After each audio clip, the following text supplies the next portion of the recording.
Hello, welcome to a INFJ Ramble. Today I am going to cover the topic consumption. What do I mean by consumption? I think you can agree that we are constantly consuming things. It can come in the form of food, in the form of some kind of mental, well, everything is food and we are consuming it, right? So there's physical food, like the stuff you drink and eat, and there's mental food, there's emotional food, there's spiritual food, and we're constantly consuming. And when I say consuming, I mean taking in of information. You get what I'm saying? This was inspired while I was having my lunch. Usually when I have lunch, in fact, I don't really eat breakfast or lunch, and I prefer liquids. But I was consuming my drink during my lunchtime, and I work at a vegan restaurant, so I had access to some really cool juice, and it had pineapple, cilantro, black pepper, and something else in there, lime. And I was drinking my drink, and I was like, wow, I am currently taking in information on a physical level. And that's why I say it's so important to be mindful and aware of what you're consuming. And I've mentioned in previous videos that I'm very conscious and very mindful of the type of things I consume, information I consume. So whether it be the type of music, the type of books I read, the type of things I look up on the internet, type of videos, movies that I watch, even food. And I've refined my diet to the point where I predominantly consume liquids. I don't really need to eat solid things. And if you think about it, if you think of food as information, um, what are you consuming? Usually, and I'm not trying to convert anyone, it's just, I'm just making a video on it so you can be more aware or conscious of, like, down from a base level what you're consuming.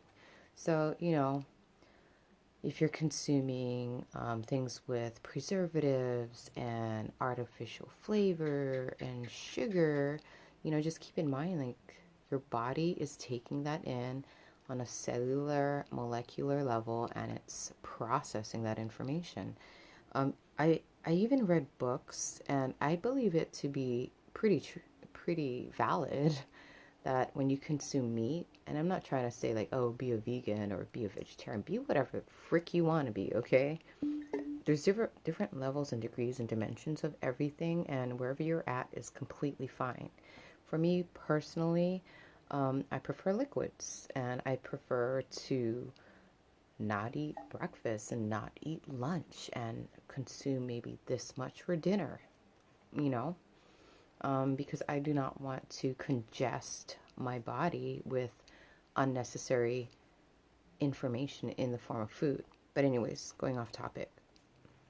Um, so I've read books and I've experimented with this, but even when you consume meat, like animal products, a lot of the energy information is consumed, and it does affect your disposition. You know what I mean? So I noticed, and well, I noticed several things. Like if and when I did eat meat, um, because it's such a dense form, it takes a lot of energy for my body to process it, versus just, water or juice or a fruit or something, because meat is a very dense material form of food, and so it takes a lot of energy to break it down. Not only that, um, considering the state of mind that the animal was in when it was killed, and also the environment it was raised in, all the emotions that the animal consumed is basically being consumed by you.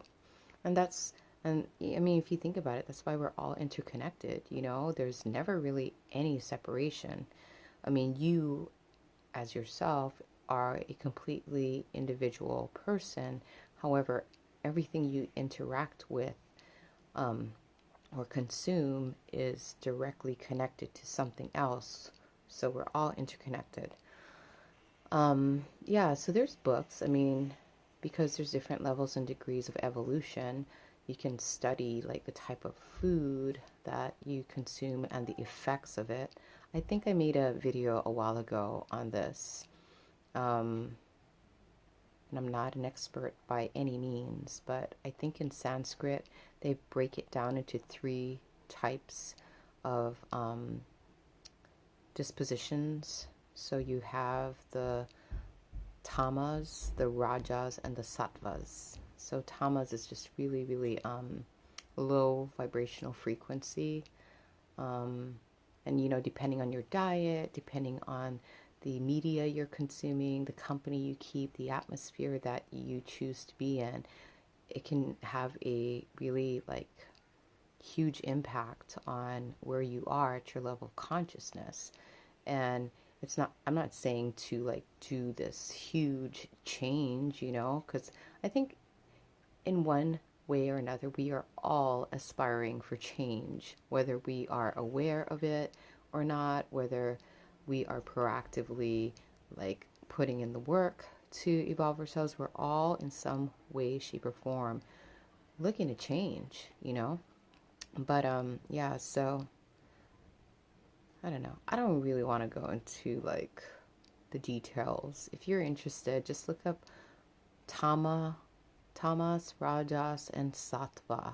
Like I'm studying sattvic diet for on and off for the past few years, and you know, you have the meat eaters, and then you go from meat eating to vegetables and fruits to liquidarian to breatharian. And I know it sounds off the wall, but eventually I aspire to get to breatharian. I mean, I'm far from it, but I am proactively taking baby steps towards it. And it started with cutting out my breakfast and my lunch and consuming very little for dinner, predominantly drinking liquids. You know, I mean, there's always ways to refine yourself, you know, and you'll do it when you're ready. Like, I don't think you should try to force it. You have to have a pretty open mind to understand the possibilities of that lifestyle. I can't really talk about it with too many people because they are so caught up in social programming that they are not able to grasp or understand the term breatharian or liquidarian. They cannot even conceive of living a life by just consuming liquids or just breathing, like proper breathing techniques and taking in the chi and the prana and the energy all around you. And I think you will agree, we are all energy. Everything is energy. So you can actually sustain yourself by just taking in energy through the breath, through proper breathing techniques. And it's funny, I don't eat nearly as much as I did before.